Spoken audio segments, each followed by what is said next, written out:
Hi, I'm going to read this story called The New Bear at School. The day that Miss Cluck said there was going to be a new animal in the class, everyone was very excited. When Miss Cluck said that the new animal was a bear, the other animals squealed with delight. Letitia the rabbit wondered if it might be a fluffy pink bear like the one on her lunchbox. Maxwell the mole wanted a floppy brown bear with velvet paws. The mice hoped for a bear in Wellingtons and a blue coat. Fergus the fox cub thought any teddy bear would be just fine. So when the classroom door opened and Miss Cluck introduced Boris, everyone screamed, for Boris wasn't a teddy bear. He was an enormous, hairy, scary grizzly bear. Miss Cluck told Boris she'd give him his uniform tomorrow and found him a seat next to Maxwell.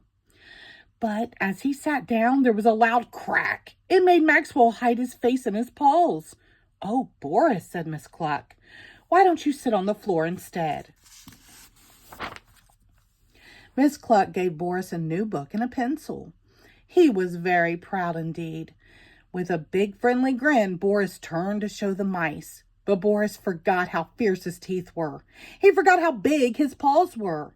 And he forgot how sharp his claws were. Somehow the mice got scattered across the classroom. Somehow the pages of his new book got ripped. Somehow there was panic everywhere. "Boris is too big," cried one little mouse. "Boris is too hairy," yelled another. "Boris is too scary," they all squeaked together. "Oh, Boris," said Miss Cluck, "please try to be more careful."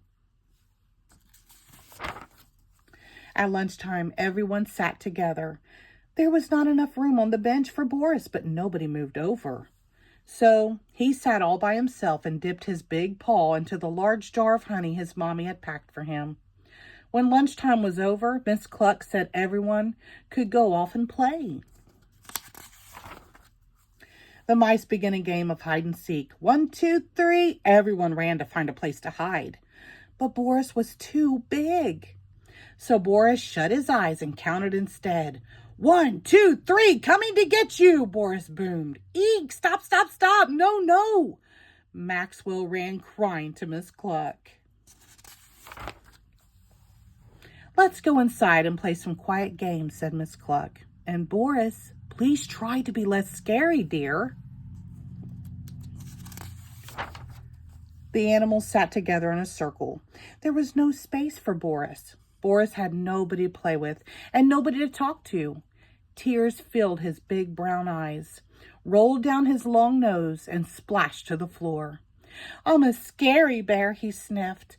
"I'm a hairy bear," he sobbed. "I'm just a great big grizzly bear." It seemed like a very long afternoon.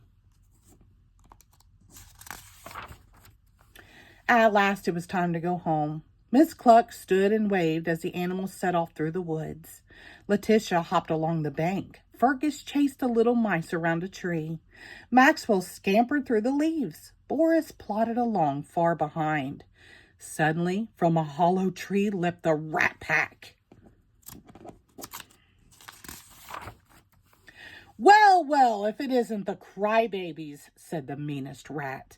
Letitia, Maxwell, Fergus, and the mice trembled while the rat pack circled around them.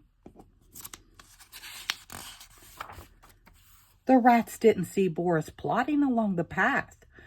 All Boris could see was lots of excitement ahead. He wanted to join the fun.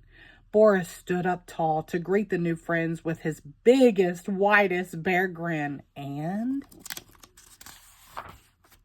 yikes! A hairy bear! Help! It's a scary bear!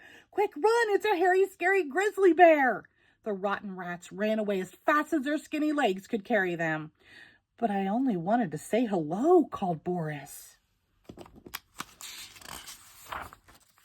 When Boris turned around, the other animals cheered. "Boris is a hairy bear," they sang. "Boris is a scary bear," they chanted. "We're so glad that Boris is our grizzly bear." Suddenly, Boris felt very shy. "If you're going to be a bear," he said very gently, "then it's probably best to be a hairy, scary grizzly bear." The next day at school, the animals couldn't wait to tell Miss Cluck how Boris had saved them from the nasty rat pack. "Oh, Boris," said Mrs. Cluck, What a good bear you are." At story time, everyone rushed together around Miss Cluck. There wasn't much room once Boris had sat down, but the rest of the class didn't mind one little bit. They all had a soft, warm place to sit after all. The end. Thank you.